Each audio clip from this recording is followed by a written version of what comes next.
Apa salah mereka? Dahlah awak menghadapi masalah. Awak pergi kampung mereka. Awak jangan senang-senang balik rehat terus. Orang cakap ibarat datang tempat orang, tinggalkan benda yang tak baik, kemudian kita belah buat tak tahu je. Come on, itu tidak baik. Dalam kes ini Jaslinda yang perlu berikan respon, kesian penduduk orang asli mereka perlu menanggung fitnah yang besar.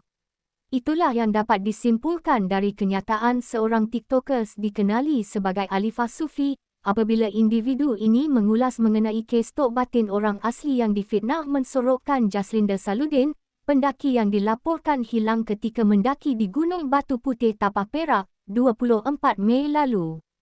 Menerusi video berdurasi 2 minit 30 saat itu, individu ini menyeru agar Jaslinda membuka mulut bagi mempertahankan keluarga orang asli yang difitnah, bukannya sekadar balik berehat dan berdiam diri. Dengarkan penjelasan individu itu di sini.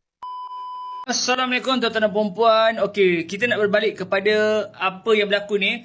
Fitnah sorok Jaslinda 50. Tok Batin terpaksa buat laporan polis. Okey, dalam kes ni Jaslinda, awak kena respon.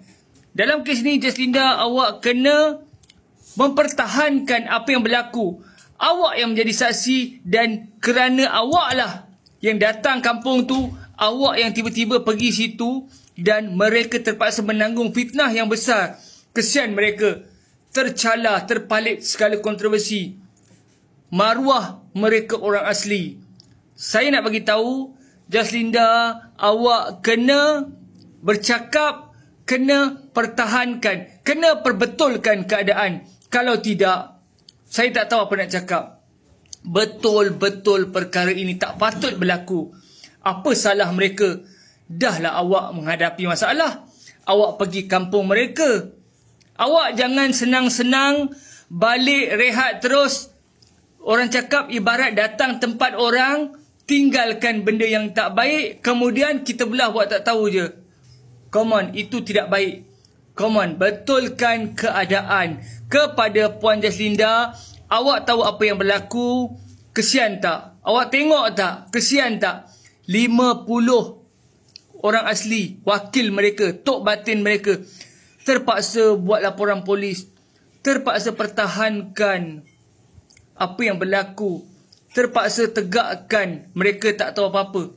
Kalau saya pun fikir logik, apa salahnya? Ibarat tiba-tiba kau datang rumah aku, tiba-tiba kau balik, aku ada masalah pada aku, kena masalah pada adik-beradik, ahli keluarga aku.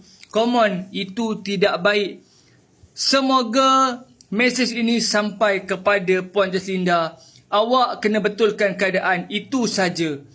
Jangan biarkan mereka terpalit apa-apa fitnah. Sekian daripada saya, Khalifah Sufi. Jangan lupa kawan-kawan kongsikan kalau konten ini bermanfaat. Tinggalkan komen kalau ada apa-apa cadangan. Kita doakan semoga perkara baik-baik saja dan saya doakan Jaslinda, awak selesaikan perkara ini dengan hemah dan baik. Assalamualaikum, salam sejahtera.